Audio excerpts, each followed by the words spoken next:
মাঠে যারা খেলেন, যারা তারকা বনে যান, তাদের সবাইকে আমরা দেখি, জানি এবং চিনি। তবে এসব তারকাদের যারা তৈরি করেন, যারা কারিগর হিসেবে কাজ করেন, তারা থেকে যান লোকচক্ষুর অন্তরালে। এমনই একজন মাঠের কারিগরকে নিয়ে এখন টেলিভিশনের ঈদ আয়োজন মাঠের গুরু। তার সাথে আজকে আড্ডা দিব, কথা হবে, গল্প হবে। আমরা আছি চট্টগ্রামে।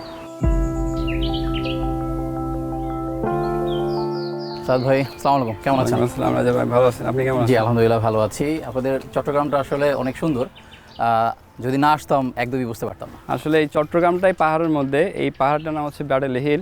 ছোটোবেলা থেকে আমাদের হাই ইন্টেন্সিটির জন্য আমাদের কোচ কিন্তু এই পাহাড়টা ফিজিক্যাল ফিটনেসের জন্য ব্যবহার করতেন। দর্শক, আমরা আজকে আমাদের মাঠের গুরুকে পেয়ে গেছি। আমাদের সাথে আছেন সাজ্জাদুল্লাহ, যিনি বাংলাদেশের সাবেক ব্যাডমিন্টন চ্যাম্পিয়ন এবং বর্তমানে তিনি কোচিং করাচ্ছেন। সাদ ভাই, চলুন একটু আমরা হাঁটতে হাঁটতে কথা বলি। আমরা আপনার ঈদের বিষয়টা নিয়ে কথা বলতে চাই। ঈদ আসলে কেমন কাটছে? ঈদ আসলে আমি অনেকগুলো ঈদ দেশের বাইরে কাটিয়েছি। তো এটা দেশে প্রেজেন্ট থেকে মা বাবার সাথে, ভাইদের সাথে, যেহেতু আমার দুই ছোটো ভাই, দুরা ইন্টারন্যাশনাল প্লেয়ার, তো সবার সাথে ঈদটা আসলে অন্যরকম, যেটা আসলে প্রবাস জীবন থেকে অনেক বেটার। অনেক সময় তো হয় কি, খেলোয়াড়দের বেশিরভাগ সময় ঈদ দেশের বাইরে কাটাতে হয়, বিভিন্ন জায়গায় কাটাতে হয়, যেরকম দেশের ভিতরেও কাটাতে হয়, যেরকম আপনার ক্যাম্পে থাকতে হয়। সেই বিষয়গুলো এবং এবার যেহেতু আপনি পরিবারের সাথে আছেন, দুইটার ভিতরে তারতম্য কীরকম? দুইটার ভিতরে অনেক তারতম্য। একটা হচ্ছে খেলাধুলার পরিবার, আরেকটা হচ্ছে নিজের পরিবার। জি। তো নিজের পরিবারের মধ্যে অনেক সময় অনেক যে কমফোর্টটা পাওয়া যায়, অনেক সময় আমরা পেশাদারিত্বর খাতিলে এটা কম্প্রোমাইজ করে ওখানকার কমফোর্টটা আমাদের খুঁজে বের করতে হয়। সো দুটাই আমার কাছে সমান প্রায়োরিটি, যেহেতু একটা পেশা আর একটা পরিবার। আপনি তো দীর্ঘদিন ব্যাডমিন্টন খেলেছেন, এখন কোচিং করাচ্ছেন। জি। কোচিংয়ে আসলে আপনি কিভাবে আসলেন? কোচিং আসলাম, এটা আসলে হাতে করি। আমি প্রথম ধাপেই আমি মনে করি জনাব নিখিল চন্দ্র ধর আমার স্যার, সো উনি আন্তর্জাতিক মানের কোচ এবং ওয়ার্ল্ডের মধ্যে এখন এশিয়ার মধ্যে টপ 5-এর একজন। আমাদের মতো যারা কোচকে ওনারা বিল্ড আপ করে ওয়ার্ল্ডের সব জায়গায় ছেড়ে দেন, যেন আমরা ওয়ার্ল্ডের যে ব্যাডমিন্টন সিস্টেমেটিক ওয়ে, যেটা ওই কাটিসিগুলো আমরা সবাইকে পারফরমেন্সের মাধ্যমে এটাকে ফুটিয়ে তুলতে পারি। যার মাধ্যমে আপনি আসলে এসেছেন, তার সাথে আপনার একটা মজার ঘটনা আছে। ছোটোবেলায় তার সাথে যখন তার আন্ডারে যখন খেলতে যাবেন, তার আগে একটা ঘটনা আসলে আছে। তো সেই বিষয়টা একটু আপনার কাছ থেকে আমি জানতে চাই। আসলে আমার বয়স তো তখন অনেক ছোটো, তো ছোটোবেলার হিউম্যান সেন্সটা অনেক কৌতূহল থাকে। তো কৌতূহল থেকে আমি অনেক সময় বলতাম যে স্যার কিন্তু আমার আগে অনেক সময় এসে বসে থাকতেন কোর্টে। অনেক সময় আমি ঘুম থেকে উঠে লেট করতাম। অনেক সময় মজার ছলে স্যারকে বলতাম যে স্যার আপনি কেন এতক্ষণ ওয়েট করেন, আমি তো আসছি অনেক লেটে। তো স্যার অনেক মজা করে, অনেক ছন্দময় কৌতুক দিয়ে আমাকে এটা বুঝাইতো যে যখন তুমি বাবা হবে অথবা ওই সেন্সে তুমি যখন একজন মানুষকে শেখাবে, তখন তুমি এই কদরটা বুঝবে বড় হলে তুমি এটা। তো এই জিনিসটা যতটা মজার অতটা ইমোশনাল আমার জন্য। সাজ্জাদ ভাই, আপনি কোচিং করাচ্ছেন, আপনার সাথে যখন আপনি স্টুডেন্ট ছিলেন বা যখন কোনো কোচের আন্ডারে যাননি, তখন আপনার একটা গল্প শুনেছি যে আপনি আপনার কোচকে চ্যালেঞ্জ জানিয়েছিলেন। সেই গল্পটা যদি একটু আমাদের জানাতেন। ওই গল্পটা এমন একটা গল্প, যেটা হচ্ছে প্রথম সাক্ষাৎ আমার কোচের সাথে। উনি যে আদৌ যে আমার কোচ হবেন এটা আমি জানতাম না। যে আমি ওনাকে ন্যাশনাল টিমের প্লেয়ার হিসেবে ট্রেনিং করতে যখন দেখি, হঠাৎ করে আমি এক ট্রেনিংয়ের একটা পর্যায়ে মাঠে ঢুকে যাই। আমি বলি যে আপনি তো আমার সাথে পারবেন না, আপনি এত ভালো খেলেন। বলছে তুমি র্যাকেট নাও, চেষ্টা করো আমার সাথে খেলো। সো আমি খেললাম। অনেকক্ষণ রেলি হওয়ার পরে অনেক স্ম্যাশ, ড্রপ, হাই ক্লিয়ার, ব্যাডমিন্টনের ভাষায় যতগুলো স্ট্রোক আছে সবগুলো অ্যাপ্লাই করার পরেও কিন্তু আমি ডেট করতে পারি নাই। এবং উনি সবচেয়ে মজার ছিল, আমাকে বলছে যে এই যে জাদুকরি খেলাটা শিখবা, কখনোই তুমি মিস করবে না, তুমি তো এখন আমার সাথে পারলে না। আমি স্যার আমার সাথে তো কেউই পারে না আমাদের এলাকায়, আপনি কীভাবে পারলেন? সো তো ওই বয়সে আমার যেই কোচি মনে যেটা ধারণা যে আমি আসলে বড়দের মতো খেলতে চাই, ওনাদের মতো ন্যাশনাল টিমের প্লেয়ার হতে চাই, বিদেশে খেলতে চাই, আসলে ওই বীজটা প্রথম সাক্ষাতেই কিন্তু আমার মনে ঢুকে গেছে। তারপরে আসলে কি ঘটেছিল? আপনি তারপরে কবে থেকে খেলা শুরু করলেন বা কোচের আন্ডারে কবে থেকে খেলা শুরু করলেন? তখন থেকে ধারাবাহিকভাবে, যেহেতু আমার আব্বা ক্রীড়া সংস্থার একজন অফিসার ছিলেন, তো অফিসারের সুবাদে আমাদের খেলার মাঠের পাশে কিন্তু অফিসার কোয়ার্টার ছিল। সো ধারাবাহিকভাবে উনি আসতে থাকেন ট্রেনিংয়ে। তখন ওনার সাথে আমার একটা কিপিং টাচ সবসময় তৈরি হয়েছে। এবং বিভিন্ন সময় স্কুলের ক্যাম্পগুলোতে প্রথম আমরা ডাক পেতাম এবং ওইখানে প্রতিযোগিতামূলক একটা অবস্থান তৈরি করে আমরা ধারাবাহিকভাবে একাডেমিকলি ট্রেনিংয়ে এন্ট্রেস করি। এভাবে আপনার ওই সময় যখনকার কথা বলছিলেন তখন আপনার বয়স কেবল 6 বছর, তখন আপনি মানে স্কুল পর্যায়েই তো খেলতেন। জি, ওখানে আসলে অনেক স্মৃতি। আসলে তখনকার যুগে অ্যান্ড্রয়েড মোবাইল ছিল না, ন্যাচারালি আমরা অনেক মজা করতাম। এখনকার দিনে যেটা হয় অনেক সময় টপিকের বাইরে চলে যায়, আমরা কিন্তু সবসময় ব্যাডমিন্টন টপিকের মধ্যে থাকতাম। ব্যাডমিন্টনের আমরা সবচেয়ে মজার কোয়েশ্চেন আমরা উত্তর দিতে পারি না আমাদের কোচকে, সবাই হাসাহাসি করতাম, এটা আমাদের আজীবন মনে থাকবে। স্যারে বলছে যে তোমরা যে ব্যাডমিন্টন খেলো, ব্যাডমিন্টন সম্পর্কে কতটুকু জানো? আমরা বলছি স্যার আমরা অনেক কিছু জানি। স্যার বলছে ঠিক আছে, সিম্পল একটা আমাকে উত্তর দাও যে এই শাটলের মধ্যে কয়টা ফেদার থাকে। আমরা কুইকলি গণার চেষ্টা করতেছি অনেক কিছু। স্যার বলছে গণতে পারবে না, যেহেতু তোমরা এটা সবসময় খেলো, উত্তর দাও। তো আমরা কেউ 12টা, কেউ 8টা, কেউ 10টা। পরবর্তীতে আমরা স্যারে বললো যে এখানে 16টা ফেদার না হলে একটা ফেদার কখনো ফেদারই হয় না।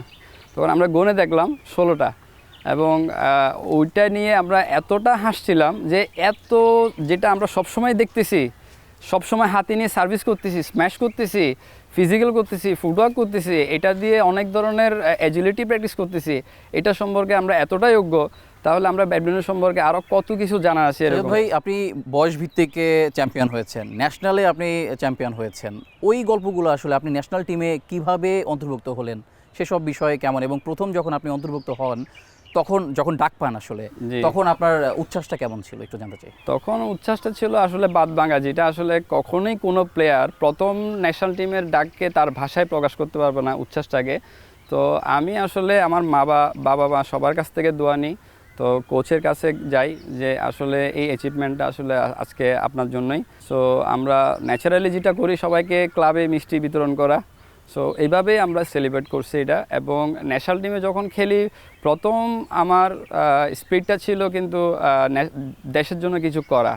তখন আমরা প্রথম ট্যুর হিসাবে মালয়েশিয়া ট্যুর পাই, সেকেন্ড ট্যুর আমরা ওয়ার্ল্ড চ্যাম্পিয়নশিপ খেলি আন্ডার-19 পুনেতে, ইন্ডিয়া হয়েছে। তখন ওখানে আমরা রাউন্ড অফ 32-তে যাই, যেটা বাংলাদেশের পক্ষে কোয়াইট ইম্পসিবল।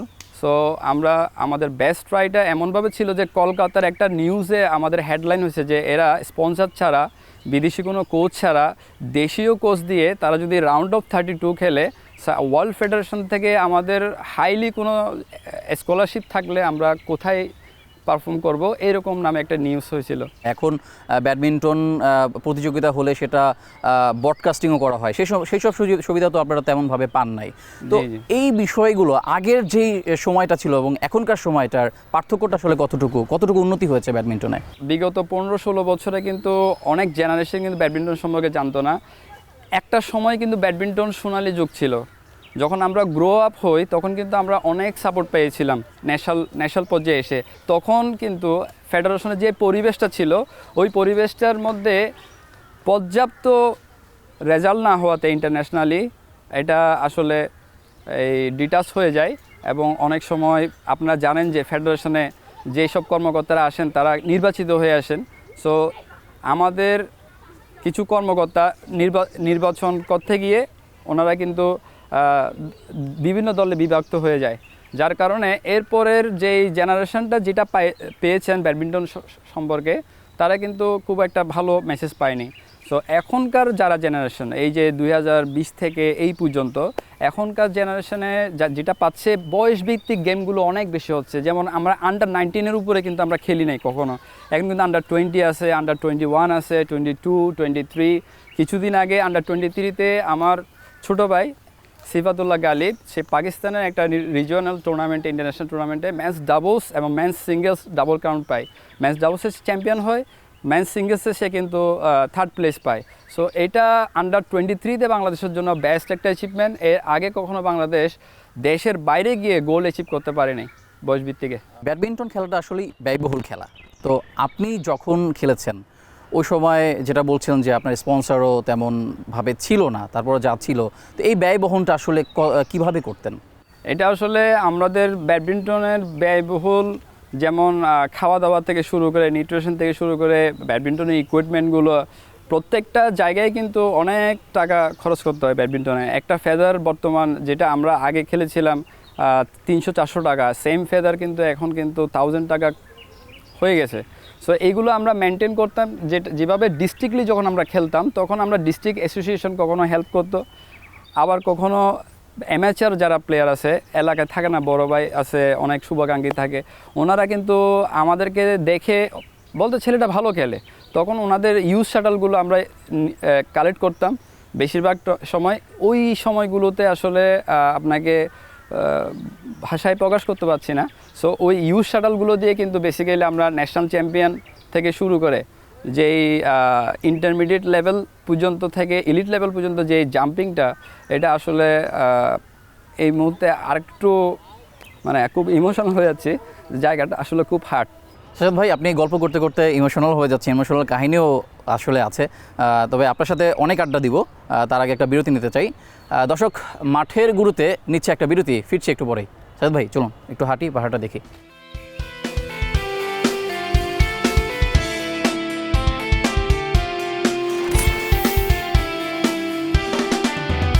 ভাইয়া, বাটালি হিলে এটা আমাদের সবচেয়ে পিক পয়েন্ট। এখানে আমাদের ফিজিক্যাল ইন্টেন্সিটিগুলো খুব সুন্দরভাবে আমরা সম্পাদন করে থাকি। দারুণ জায়গা আসলে, এখান থেকে তো চিটাগাং শহরটাই অনেকটা দেখা যাচ্ছে। জি, এখান থেকে শহর এবং বিচ দুইটাই দেখা যায়। দর্শক, বিরতির পর ফিরে এলাম, আপনারা দেখছেন মাঠের গুরু। সাজ্জাদ ভাই, আপনার সাথে আমরা আপনার খেলোয়াড়ি জীবন নিয়ে আলোচনা করছিলাম, আপনার কোচিং ক্যারিয়ার নিয়েও আমরা প্রথমে একটু জেনেছিলাম। তো আপনার যেই বিষয়টা কোচিংয়ে আসার পরে যেই সার্টিফিকেটগুলো দরকার হয় বা কোর্স করতে হয়, সেই বিষয়গুলো যদি আপনি জানাতেন, আপনার কোর্স কোন কোন বিষয়গুলো আপনার আসলে করা আছে? আমি ফার্স্ট অংশগ্রহণ 2018 সালে লেভেল 1-এ। সো ওখানে যেহেতু আন্তর্জাতিক আরও জাজমেন্ট থাকে, সো ওখানে প্রথম অংশীদার হচ্ছে লেভেল 1 সার্টিফিকেটটা আমরা সফলভাবে অর্জন করি। এরপরে ধাপে লেভেল 2। একটু বলে রাখা ভালো যে লেভেল 2-তে বাংলাদেশের 4-5 জন উপরে কিন্তু লেভেল 2 আছে। সো এখানে লেভেল 2 প্রোগ্রামগুলোতে স্কিলের উপরে হয়, অনেক সময় ফিজিক্যাল ফিটনেসের উপরে। এখানে আমরা সবগুলো ইভেন্টেই কিন্তু আমরা টাচ করেছি। সো বাংলাদেশে ধরতে গেলে সর্বকনিষ্ঠর মধ্যে সবচেয়ে সফলতম কোচ বলা যেতে পারে, এটা আসলে আপনাদের দোয়াই। সাজ্জাদ ভাই, আপনি বাংলাদেশে এখন কোচিং করাচ্ছেন, চিটাগাংয়ে আপনি কোচিং করাচ্ছেন, তো এর ভিতরে আপনি আপনার কোচিং ক্যারিয়ারের প্রথম দিকে মালয়েশিয়াতে কোচিং করিয়েছেন। সেই জায়গাটা, সেখানকার খেলোয়াড়, সেখানকার কাজ করার পরিবেশ এবং বাংলাদেশের খেলোয়াড় এবং কাজ করার পরিবেশ, দুইটাকে যদি আপনি ব্যাখ্যা করতে চান। আমাদের জাতীয় খেলা যেমন হাডুডু, ওখানে ব্যাডমিন্টন। প্রত্যেকটা স্কুলে কিন্তু ব্যাডমিন্টনের গ্রাউন্ড বাধ্যতামূলক, ডিসিপ্লিন অন্যরকম, এবং পড়ালেখার সাথে কিন্তু ব্যাডমিন্টন কিন্তু একটা সাবজেক্ট হিসেবে ওখানে অ্যাড হয়, যার কারণে সিরিয়াসনেসটা প্যারেন্টস থেকে শুরু করে সব জায়গায় থাকে। পরিবেশটা অবশ্যই কোয়াইট ডিফারেন্ট, কারণ আমাদের এখানে এখনও খেলাধুলাকে পেশাদারিত্বর জায়গা তো দূরে থাক, আমাদের লেখাপড়ার সাথে কিন্তু এখানে অ্যাড হয় না, বাধ্যতামূলক না, যার কারণে পরিবেশটা ন্যাচারালি একটু ডিফারেন্ট থাকবেই। আচ্ছা, আপনি কোচিং করার সাথে সাথে আরও একটা কাজ করেছেন, আপনি শাটলার, আপনার দুই ভাই মানে আপন দুই ভাই হচ্ছে শাটলার, তাদের শাটলার হয়ে ওঠার পিছনের কারিগরটা আসলে কে? এবং আমি যতদূর জানি আপনি ঘরের ভিতরেও তাদের নাকি প্রশিক্ষণ দিয়েছেন। আমার অ্যাটেনশনটা কখনো তারা প্লেয়ার হবে, গড়ে উঠবে, তাদেরকে অ্যাকচুয়ালি এই জায়গায় ইন্টারন্যাশনাল পর্যন্ত নিয়ে যাব, ওরকম কোনো ড্রিম প্রাথমিকভাবে আমার ছিল না। এবং তারা যে সারপ্রাইজলি এত তাড়াতাড়ি ইমপ্রুভ করবে ভাইকে দেখে বা কোচকে দেখে, আমাদের নিখিল স্যার যিনি আছেন, এনার ফান্ডামেন্টালটা এত বেশি স্ট্রং। আপনাকে আগেই বলছে যে তিনি খুব অল্প সময়ে কিন্তু প্লেয়ার অনেক বেশি ডেভেলপ করতে পারে, এবং ওটার থেকে যে হাতে কলমে কারিগরিক শিক্ষা, ওটার প্রতিফলন কিন্তু আমার ভাইরা এখন। সাজ্জাদ ভাই, আপনি আপনার কথা বলেন, আপনার দুই ভাইয়ের কথা বললেন, আপনার বোনেরাও খেলেছেন, শুটার ছিলেন এবং ন্যাশনাল পর্যায়ে খেলেছেন।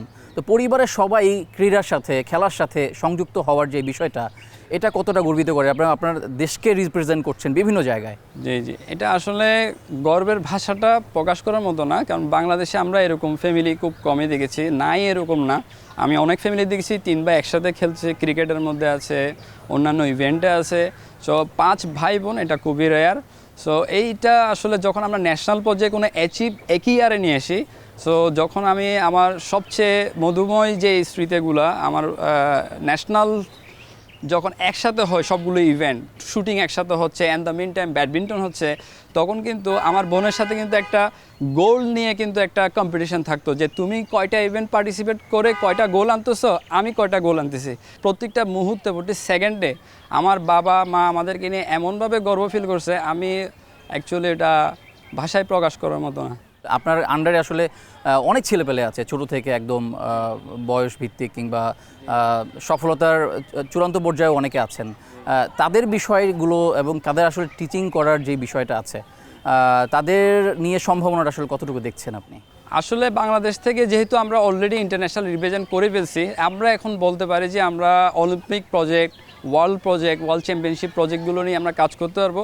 কিন্তু এই কাজ করার জন্য যে সামর্থ্য, এটা কিন্তু আমাদের যদি সরকার কর্তৃক অথবা যেভাবে অতীতে নিট কনসার্নের মতো টিম এগিয়ে আসছেন, যেভাবে কেডিএসের মতো টিম পাশে আছেন, আরও জোরালোভাবে যদি আমরা এটার সহযোগিতাটা পাই, এটা ধারাবাহিকতাটা যদি পাই, আমরা আসলে অলিম্পিক প্রজেক্টের মতো প্লেয়ার চিটাগং থেকে তুলতে পারবো, অল বাংলাদেশ থেকে তুলবো। কারণ আমাদের এখানে এত বেশি ট্যালেন্ট, আমাদের প্লেয়াররা খুব কম সময় ইনভেস্ট করে কিন্তু ন্যাশনাল চ্যাম্পিয়ন অর্জন করতে পারে। পৃথিবীতে এটা খুবই রেয়ার। অন্যান্য দেশে যদি আপনি বিবেচনা করেন ন্যাশনাল চ্যাম্পিয়ন, সেটা অনেক সময় সামর্থ্য ব্যাপার। সো এটা এক ধরনের কোচিং স্কিলের দক্ষতাও বলতে পারেন আপনি। সো সব কিছু মিলিয়ে আমাদের সম্ভাবনাটা বেশি। তো একজন ব্যাডমিন্টন প্লেয়ারের আসলে কোচের কাছ থেকে একটা মানে চাহিদা থাকে না, যে চাওয়া যে তার কাছ থেকে আমার ওই জিনিসটা দরকার, জি এরকম কোনো বিশেষ কিছু আছে কি না যে প্লেয়ার আসলে কোচের কাছ থেকে চায়? এটা শুধুমাত্র ব্যাডমিন্টনের জন্য না, যে কোনো কাজের জন্য। যেমন আমরা যখন কোচ আসতো, আমরা কোচকে কোয়েশ্চেন করে ফাটাই ফেলতাম যে কোচ এটা কি, এটা কি, এটা কি। এখনকার প্লেয়ারদের জন্য কিউরিসিটিটা ওরা কম, ওরা অনেক সময় মোবাইলে বেশি আসক্ত হয়ে যাচ্ছে গা, অ্যান্ড্রয়েড গেমিংয়ে আসক্ত হয়ে যাচ্ছে গা। তো আমাদের চ্যালেঞ্জটা এখন গেমিং থেকে প্লেয়ারদেরকে বের করে নিয়ে আসা, আর্টিফিশিয়াল গেম থেকে প্র্যাকটিক্যালি নিয়ে আসা। তো ওই জায়গায় আমরা প্লেয়ারদের থেকে কোয়েশ্চেনগুলো কম পাই। আমরা কিন্তু অনেক বেশি প্লেয়ারকে দেওয়ার জন্য রেডি। তো ওই হিসাবে আমরা রেসপন্সটা প্লেয়ার থেকে কম পাই। আমরা আশা করব যে রেসপন্স যাতে প্লেয়ার থেকে বেশি পাই, তখন কিন্তু আরও বেশি প্রোভাইড করতে পারবো। এটা প্রত্যেকটা প্লেয়ারই থাকা উচিত যে একজন কোচ থেকে গিভ অ্যান্ড টেক। সে যদি আমাকে কিছু দেখাতে না পারে, আমি কিন্তু তাকে যেচে সব কিছু দিতে পারবো না। সো একটা কোচের মধ্যে 4-5টা ফান্ডামেন্টাল কাজ করে, যেগুলো নিয়ে আমরা সবসময় ফোকাস থাকি। রেগুলার ডিসিপ্লিন মেনটেন করা, এবং হচ্ছে যে কোর্টে প্লেয়ারের ছোট ছোট ভুলগুলোকে রেগুলার ইমপ্রুভমেন্টের দিকে নিয়ে যাওয়া, এবং কোচ হিসেবে প্লেয়ার থেকে ফিডব্যাক নেওয়া, এই প্র্যাকটিসগুলো আমাদের থাকে। গার্ডিয়ানদের সাথে আমরা কথা বলতেছি, সবার সাথে কথা বলতেছি, যাতে লেখাপড়ার পাশাপাশি যখনই দেখেন গেমিং ইনভলভ হবে, তখন কিন্তু আমাদের এখানে আপনি বেশি ইনভলভ রাখবেন। দরকার হলে আমরা বিভিন্ন ধরনের প্রোগ্রামে যাব, আমরা বিভিন্ন ধরনের ফিটনেস, আউটডোরে যাব, ইনডোরে যাব।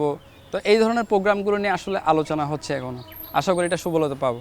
আপনারা যখন আসলে উঠে এসেছেন, তখন তো ক্রিকেটের বা ফুটবলের যুগ ছিল, জি জি, সেখানে না গিয়ে ব্যাডমিন্টনে এসেছেন। এখন কি অনেক তফাৎ, অনেক দিন হয়েছে, আপনার কি মনে হয় এখন আগের থেকে বেশি ব্যাডমিন্টন প্লেয়ার হতে চায়, এরকম নিজের থেকে আগ্রহ নিয়ে আসলে আসে? জি, আগের থেকে আমি তো বলবো 100 গুণ বেশি। কারণ এখন হচ্ছে মিডিয়ার যুগ। এখন ব্যাডমিন্টনের যে প্ল্যাটফর্ম, এটা আসলে সেফ একটা জিনিস। অনেক সময় ক্রিকেটকে অনেকে ভয় পায় ইনজুরি হওয়ার কারণে, ফুটবলকে অনেক সময় ভয় পায় যে ডাইরেক্ট অ্যাকশনে গেলে অনেক ধরনের ইনজুরিনেস বেশি। ইনডোরের দিকে সবাই ঝুঁকতেছেন এখন বেশি। সো এখন আপনি শুনলে খুশি হবেন, এবং চট্টগ্রামের মধ্যে এরিয়া যখন আমরা 2-3টা ইনডোর ছিল আজ থেকে 10 বছর 15 বছর আগে, এখন কিন্তু 20 ইনডোরের উপরে, সবগুলি সিঙ্গেল ইনডোর। সাজ্জাদ ভাই, গল্পে আপনার সাথে আবারও ফিরবো, তার আগে একটা বিরতি নিতে চাই। দর্শক, মাঠের গুরুতে নিচ্ছে একটা বিরতি, ফিরছে একটু পরেই। সাজ্জাদ ভাই চলুন আপনার পাহাড়টা আবার একটু দেখে আসি। জি চলেন।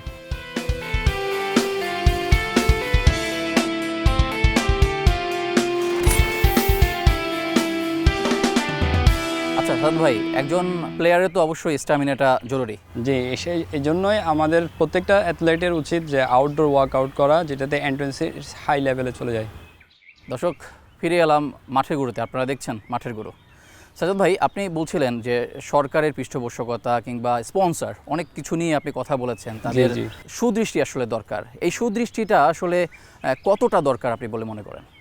আসলে এটা হচ্ছে খুব ব্যয়বহুল একটা গেম। এটা স্বতঃস্ফূর্তভাবে একটুখানি উকি দেওয়ার মতো যদি স্পন্সর হয়, এইসব স্পন্সর দিয়ে আমাদের আসলে সফলতা কাম্য নয়। এখন ব্যাডমিন্টন এটা অলিম্পিক পর্যায়ে, ওয়ার্ল্ড চ্যাম্পিয়নশিপ পর্যায়ে, এশিয়ান পর্যায়ে যদি পপুলারিটি করতে যায় বাংলাদেশ থেকে, তাহলে কিন্তু লং টার্মের একটা অনেক বড় প্রজেক্ট নিয়ে আমাদের কাজ করতে হবে।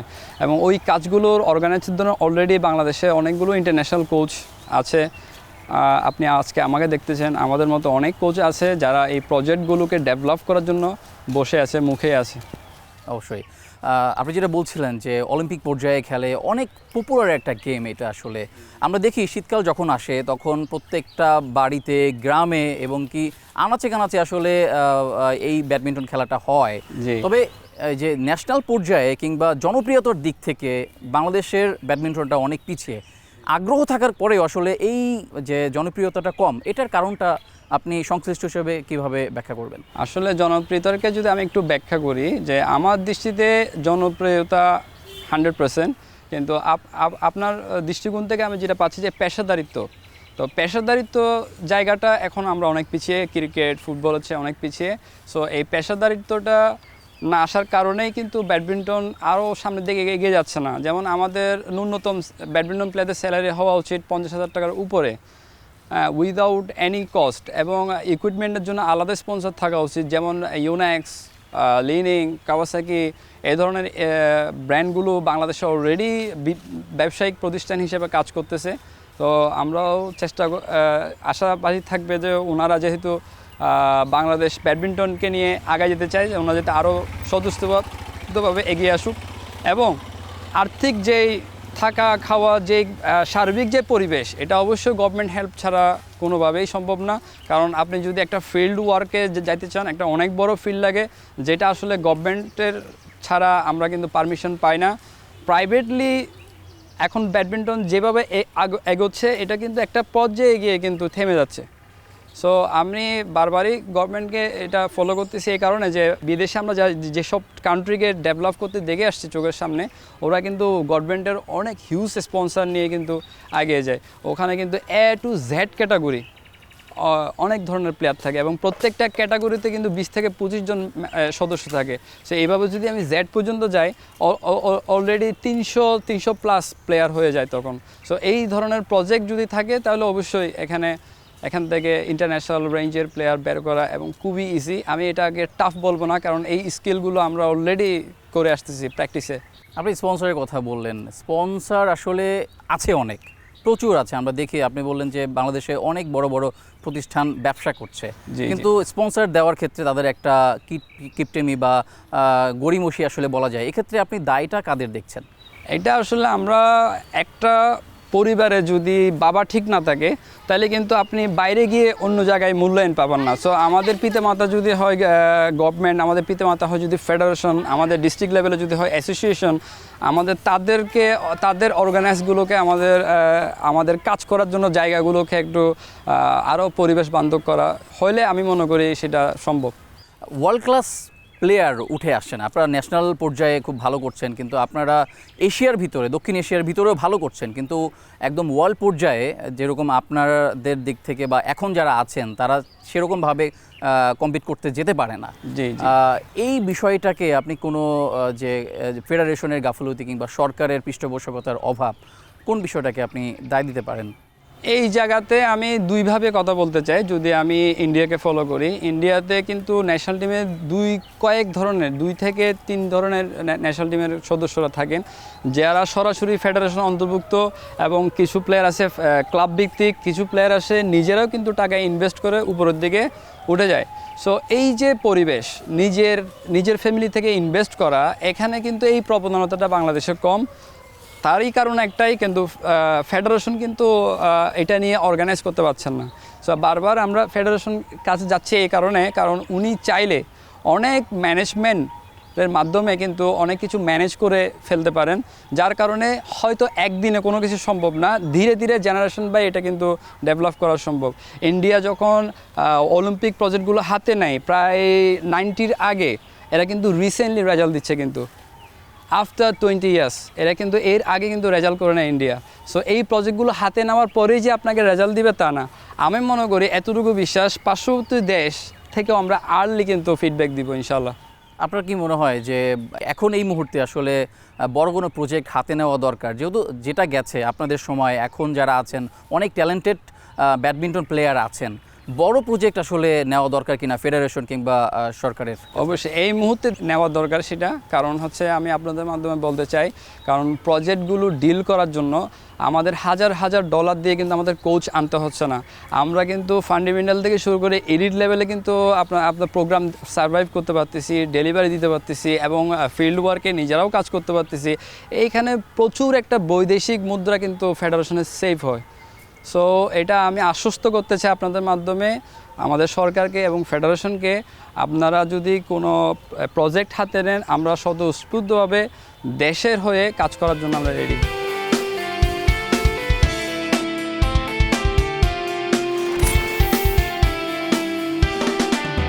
ভাই আবার আপনার কোচিং লাইফে চলে আসি। আপনি বলছিলেন যে আপনার সময় আসলে আপনি আপনার স্যারের ব্যাট দিয়ে খেলেছেন, আপনার যে কোচ ছিলেন। এখনও কি ওই রকম মানে ডিফিকাল্টিস ফেস করে কিনা যারা প্লেয়ার আছেন? এখনও অনেক তৃণমূল জায়গায় যারা ব্যাডমিন্টনকে ধারণ করে, কিন্তু আমাদের মতো কোচ নাই, আমাদের মতো ডিস্ট্রিক্ট ফেসিলিটি আমরা যতটুকু পাই এতটুকুও নাই। ওখানে কিন্তু এখনও এই প্রবলেমগুলো বিদ্যমান। সো এই ক্রাইসিসটাকে বিল্ড করার জন্য, এখানে কাজ করার জন্য কিন্তু আমাদের কাছেও প্রজেক্ট আছে কীভাবে তাদের কাছে পৌঁছানো যায়। সো এটা তো আসলে কোনো সংস্থার মাধ্যম ছাড়া ব্যক্তিগত উদ্যোগে আসলে কোনো জায়গায় অ্যাপ্রুভেল কোনো ডেভেলপমেন্ট গ্রহণযোগ্যতা পায় না। আপনি কি এই যে আপনার প্রজেক্টগুলোর কথা বললেন, আপনাদের কাছে প্ল্যান আছে কিন্তু এটা এক্সিকিউট হচ্ছে না, জি জি, এটার জন্য কি ফেডারেশন বরাবর বা ক্রীড়া মন্ত্রণালয় তাদের মাধ্যমে তাদের কাছে আলোচনা করেছেন কিনা? আমরা রিসেন্টলি বাংলাদেশে পলিটিক্যালি অনেক রদবদল হয়েছে। সো এখন কথা হচ্ছে দীর্ঘমেয়াদী যে সরকার পরিচালনা হওয়ার পরে একটা সেট আপে ছিল, একটা সেট আপ থেকে আরেকটা সেট আপ যখন আসছেন, এখন কিন্তু যারা ফেডারেশন থেকে যারা নির্বাচিত হয়ে দায়িত্ব নিচ্ছেন তারা কিন্তু এখন সময় নিচ্ছেন, মানুষজনকে চিনতেছেন, আমাদেরকে অনেকে চিনে না, আমরাও অনেকদেরকে চিনি না। যে এই কমিউনিকেশন যেটা গ্যাপ, এটাকে রিকভার করে আনতে একটা সময় দরকার। আশা করি এটা রিকভার হয়ে গেলে যদি আমরা ওনারা যদি মনে করেন যে আমরা এই প্রজেক্টটা নিয়ে এই কাজটা করতে পারবো, আমাদেরকে যদি এরকম সুযোগ দেওয়া হয়, অবশ্যই আমরা এটা নিয়ে ভাববো ইনশাআল্লাহ। আপনাদের রাইফেলস ক্লাবের কথা বলেন, যেখানে আপনি কোচিং করাচ্ছেন, সেখানে বড় ফ্যাসিলিটিস আছে। এরকম আসলে আপনাদের মতো যারা কাজ করেন, এরকম বাংলাদেশে আসলে ডেডিকেটেড ব্যাডমিন্টন নিয়ে কাজ করা আরও কোনো প্রতিষ্ঠানের সাথে আপনার যোগাযোগ আছে কিনা, বা তাদের সাথে কথা হয় কিনা, কিভাবে ডেভেলপ করবেন সেসব বিষয়ে আলোচনা হয় কিনা? বিভিন্ন একাডেমির সাথে আমাদের কনভারসেশন থাকে মাঝে মধ্যে, যেটা বিদেশে যেটা উইকলি হয়, মান্থলি হয়, আমাদের এটা টুর্নামেন্ট বেসে হয়। যেমন ঢাকায় অনেকগুলো টুর্নামেন্ট বেসিস মাঠ আছে, যেখানে হয়তো বা প্লেয়াররা 1 মাস 2 মাস প্র্যাকটিস করে সরাসরি টুর্নামেন্ট ফিল্ডে চলে যায়। সো তখন যাদের আসলে ডেভেলপমেন্ট জায়গাটা ফিল করে তারা কিন্তু আমাদের সাথে কমিউনিকেট করে, তাদেরকে কিন্তু আমরা প্রজেক্ট সম্পর্কে বুঝাই যতটুকু সম্ভব। তার মেয়াদের কন্ডিশন অনুযায়ী আমরা লেসন প্ল্যান দিয়ে থাকি, আমরা তাদেরকে ডেভেলপ করার জন্য টেকনিক্যাল ইস্যুগুলো বলে থাকি এবং ফিজিক্যালি অনেক সময় গিয়ে থাকি। এই ধরনের কাজগুলো সবসময় আমাদের বিদ্যমান। এখন কোচ হিসেবে যখন কাজ করতে যান ছেলেপেলেদের সাথে, খেলোয়াড়দের সাথে, সবচেয়ে কঠিন কি মনে হয় এবং সবচেয়ে সহজ কি মনে হয়? সবচেয়ে সহজ নিজে খেলা, প্র্যাকটিক্যালি এটাকে আমরা ডেমনস্ট্রেশন বলি। প্লেয়ারকে যদি আমরা শুরুতেই যদি ডেমনস্ট্রেশন দিই যে দেখো আমাদেরকে ফলো করো, দেখো আমরা কীভাবে খেলি, এটা সবচেয়ে সহজলভ্য। এবং সবচেয়ে কঠিন হয় যখন এই ছেলেটা চিন্তা করে কখন আমি আবার অ্যান্ড্রয়েড মোবাইলে চলে যাব। সো ওই জায়গাটা রিকভার করা অ্যাকচুয়ালি খুব টাফ এই যে কোচ হিসাবে, কারণ আমরা ম্যানেজমেন্টে আমরা চাই যে কম ইনভেস্ট সময় করে আসলে মেন গোলের উপর ফোকাস করতে। সো এই ক্ষেত্রে আমরা সবসময় প্যারেন্টসদের সাথে কথা বলি, তাদেরকে একটু উৎসাহ দেওয়ার চেষ্টা করি যাতে তারা এই জায়গাগুলোর থেকে যাতে বেরিয়ে আসে, সবসময় যাতে যে কোচের যে কাটিসি ডিসিপ্লিনটা এটা যাতে সবসময় মেনটেন করে। যখন একটা প্লেয়ার কোচ আন্ডারে চলে আসে, কোর্টের মধ্যে চলে আসে, তখন কিন্তু আমরাই মেনটেন করি সব কিছু। আপনি বলছিলেন যে খেলোয়াড়দের কথা প্যাশন নিয়ে আসে, এরকম মানে খেলোয়াড় যারা আছেন, যারা ভালো করেন, তাদের ভিতরে কি আসলে এরকম মনে হয় যে তারা দেশের জন্য খেলতে আসছেন? মানে কথা কাজে যদি হয়, কথায় অনেকে আছে না যে অনেক কথাই বলে যে স্টারডমের একটা বিষয় আছে, এই জিনিসটা কি আপনাদের শাটলারদের ভিতরে দেখেন কিনা যে তারা আসলে স্টার হতেই চায় না, না দেশকে রিপ্রেজেন্ট করতে, দেশকে কিছু দিতে চায়? আসলে এরকম কখনো ঘটেছে কিনা? রিসেন্টলি আমরা কিছু প্লেয়ারদের মধ্যে এই প্রবণতা দেখতে পাচ্ছি একেবারে ছোটো থেকেই, যে অ্যাকচুয়ালি আমরা প্লেয়ারের স্ট্রাকচার দেখলেই বলতে পারি যে তার ফোকাসনেসটা কাজ করে। আমরা অবাক হই যে অ্যান্ড্রয়েড মোবাইলের যুগে, যে ইলেকট্রনিক শত শত ডিভাইসের যুগে, সে পাশাপাশি যে এখানে এত ফোকাস নিয়ে খেলে। সো আমাদের এখানে কিছু প্লেয়ারদের মধ্যে রিধি একটা প্লেয়ার আছে খুব উন্নত, নেক্সট ফিউচার বাংলাদেশ চ্যাম্পিয়ন যদি সে ক্যারি করে থাকেন। তারপরে আরও অন্যান্য প্লেয়াররা আছে যারা অ্যাকচুয়ালি নিজেকে ইন্টারন্যাশনাল লেভেলে দেখতে চায়। তাদের অ্যাটিটিউডটা এমন যে আসার সাথে সাথে তাদের লেসন প্ল্যানটা কিন্তু আবার রিপিট করতে হয় না, তারা নিজে থেকে নিজের যে দায়িত্ববোধটা নিয়ে অটোমেটিক তার রোটেশনে চলে যায়। সো এরকম কিছু থাকে, এরকম খুব রেয়ার। যেমন আমার একাডেমিতে বর্তমানে এরকম 4-5 জন প্লেয়ার আছে, অথচ আমাদের একাডেমিতে প্লেয়ার আমরা আশা করি যে আরও বেশি, কিন্তু সদস্য সংখ্যা বেশি হলেও অ্যাটেনশন প্লেয়ার যারা আপনার যেটা জানতে চাচ্ছেন যে ইন্টারন্যাশনাল লেভেল, এরকম প্লেয়ার আসলে খুবই কম পায়। বাংলাদেশে যারা খেলেন ব্যাডমিন্টনটাকে আসলে কতটা প্রফেশন হিসেবে নিচ্ছে? যাদের মধ্যে প্রবণতাটা বেশি যে আমি পারবো, তাদের প্রত্যেকের মনেই কিন্তু বিদ্যমান প্রফেশনাল হিসেবে একটা জায়গায় যাওয়া। তারা কিন্তু প্রতিদিনই আমাকে কোয়েশ্চেন করে, স্যার আমি কতটুকু ভালো খেলতেছি, আমাকে দেখে কেউ কি কোনো ক্লাবে নিবে কি না। এবং ছোটো ছোটো পিচ্ছিরা যখন এই প্রশ্নটা করে, আসলে আমি অবাক হই যে তাদের মেন্টাল স্পিড মাশাআল্লাহ অনেক হাই। সো আমরা এই ধরনের ট্যালেন্ট প্লেয়ারের জন্য সবসময় অপেক্ষা করে থাকি। তাদের মধ্যে আমরা এই প্রবণতাটা দেখতে পাচ্ছি।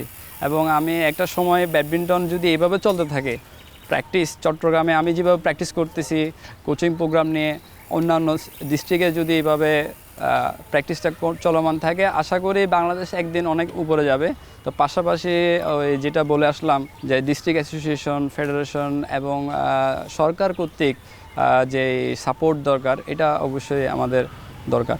ভাইয়া, ব্যাডমিন্টন নিয়ে অনেক কষ্ট করছেন, ক্যারিয়ার একদম খেলোয়াড়ি জীবন থেকে কোচিং ক্যারিয়ার পর্যন্ত এখনও কষ্ট করেই যাচ্ছেন। এই জিনিসটা যখন উপরের দিকে উঠবে তখন কেমন লাগবে এবং আপনি কতটা উপরে আসলে ব্যাডমিন্টনকে দেখতে চান? যখন আমরা ব্যাডমিন্টন নিয়ে একটা প্রজেক্ট নিয়ে সাকসেস হই যে কোনো জায়গায়, নট অনলি ফর বাংলাদেশ, আমরা যেহেতু দেশের বাইরে কাজ করে আসছি, সাকসেসফুল জায়গাটা আসলে ভাষাহীন, সবসময় একদম আনন্দ উচ্ছ্বাসিত। কারণ আপনি যখন অনেক কষ্টের মাধ্যমে, অনেক স্ট্রাগলের মাধ্যমে একটা সফলতা অর্জন করবেন, এটার মূল্যায়ন আসলে ভাষায় প্রকাশ করার মতো না। এবং আমি ব্যাডমিন্টনটাকে সর্বশেষ স্টেজে দেখতে চাই ওয়ার্ল্ড চ্যাম্পিয়নশিপের জায়গায়। কারণ ইতিমধ্যেই আমরা কিন্তু জেনে গেছি যে কিভাবে ওয়ার্ল্ড চ্যাম্পিয়নশিপ ফান্ডামেন্টাল থেকে শুরু করে আপনার আস্তে আস্তে এলিট পর্যায়ে যাইতে হয়, যেগুলো আমরা এই কাজগুলো যেহেতু জানি, আমরা কিন্তু চাইলে কিন্তু এগুলো ধারাবাহিকভাবে আমরা আগায় নিতে পারবো। এবং এটা আমাদের জন্য একটা সময় কঠিন ছিল, যখন আমরা কোচেস গ্রামারগুলো জানতাম না, যখন আমরা কোচিংয়ের সেট আপগুলো জানতাম না। এখন যখন আমরা এটা জানতে পেরেছি এবং এটা নিয়ে যেহেতু আমরা বাইরে কাজ করছি, এবং বাইরে আমাদের ফিডব্যাক ছিল বাংলাদেশিদের জন্য অনেক বেশি হাইস্ট, যে আপনারা যে লেভেলে কাজ করছেন এটা হচ্ছে অলমোস্ট, যদিও আপনাদের প্লেয়াররা ইন্টারন্যাশনাল ওয়ার্ল্ড চ্যাম্পিয়ন না হইতে পারে, কিন্তু কোচিং লেভেলে আপনাদের মেধাটা অনেক হাই লেভেল। তো আপনারা একটা সময় গিয়ে অনেক ভালো সার্ভিস দিতে আপনাদের বাংলাদেশকে। সো এই ধরনের অনেক সাপোর্টিং পারপাস, উৎসাহ উদ্দীপনার কথা আমরা কিন্তু অ্যাচিভ করে আসছি বাইরের থেকে। সাদ ভাই, আপনাকে অনেক অনেক ধন্যবাদ আপনার মূল্যবান সময় আমাদের দেওয়ার জন্য। আপনাদেরকেও ধন্যবাদ। ধন্যবাদ আমাদের চট্টগ্রামবাসীর পক্ষ থেকে, টিম নিখিল ব্যাডমিন্টন একাডেমির পক্ষ থেকে, আমাদের কেডিএসের স্পন্সরের পক্ষ থেকে। সো এত কষ্ট করে এখানে আসে আমাদের এই প্রোগ্রামটা নেওয়ার জন্য। দর্শক, মাঠের গুরু থেকে বিদায় নিচ্ছি, সবাইকে ঈদ মোবারক।